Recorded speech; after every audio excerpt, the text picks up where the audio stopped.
ഈ ലോകം അത് പിന്നോട്ടേക്ക് നിരയറിയാതെ പിന്നോട്ടേക്ക് ഞാനും അതിൽ പിറകെ പോക്ക് തലവരെ ഇത് എങ്ങോട്ടേക്ക് സ്ഥിതിഗതി വരെ ചൊരു കൊലച്ചതി ആദ്യത്തിലേക്കുമ്പോൾ ഒരു പിടി മറുപടി കഥ പറഞ്ഞത് മതി ഇനി തലവിധി നാട്ടാൻ തുടങ്ങുമ്പോൾ ഒടുക്കത്തെ തിരിച്ചടി സരിഗമ പദനീസ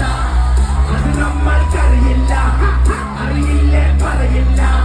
നുണ പറയില്ലെന്നറിയാല ഉപദേശം പോകൂല